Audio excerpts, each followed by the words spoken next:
Cette machine, c'est une imprimante, mais là, ce n'est pas un document en papier qu'on réplique, mais des objets en 3 dimensions. L'impression 3D peut réaliser de plus en plus d'objets. L'idée remonte aux années 80. Depuis, la technologie n'a cessé de progresser.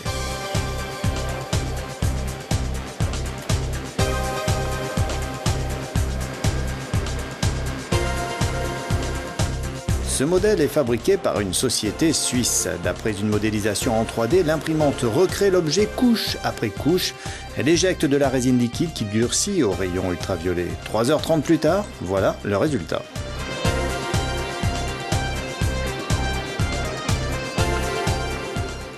Donc là, en fait, ce que je vais faire, c'est que je vais prendre ces pièces-là pour les terminer. Je devrais les passer, les nettoyer avec de l'eau sous pression.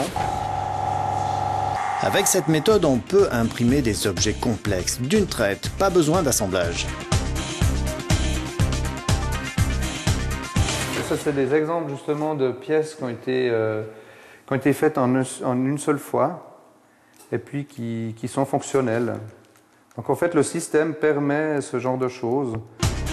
Chaîne de vélo, clé à molette ou prothèse dentaire, tout est possible. Si aujourd'hui une imprimante 3D professionnelle coûte en moyenne 17 000 €, des ingénieurs rêvent de démocratiser l'impression. Pour eux, à l'avenir, chaque foyer aura son imprimante pour réaliser des objets de la vie courante. Et bienvenue à cette Printing Party à l'école d'ingénieurs de Genève. Le concept des amateurs construisent des imprimantes 3D à un peu plus de 800 € en ne restant pas seuls dans leur coin. C'est vrai que c'est pas facile, c'est pas quelque chose du premier coup, on va dire bah tiens j'achète ça comme dans un magasin. Il faut quand même s'y intéresser, comprendre un petit peu, puis après c'est une question de motivation, quoi.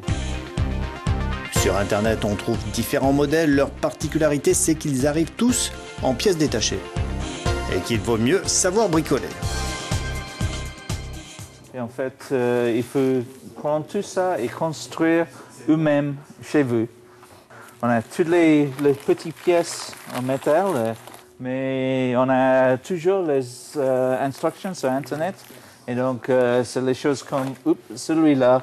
Tout ça pour construire dans quelques jours, j'espère. Devant lui, sur la table, différentes pièces, des vis, des composants électroniques, un microcontrôleur, un véritable champ de bataille. Si vous êtes un bon bricoleur et qu'un mode d'emploi épais comme un dictionnaire ne vous fait pas peur, il faut compter un minimum de 3 jours pour monter cette imprimante. Comme pour les imprimantes professionnelles, vous pouvez donner libre cours à votre imagination.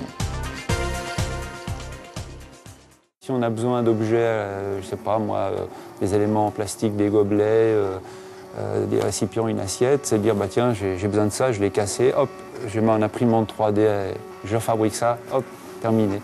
Voilà, c'est ça un peu l'idée, c'est d'être un peu indépendant des industriels qui font des grandes séries. C'est bien? Voilà, résultat terminé.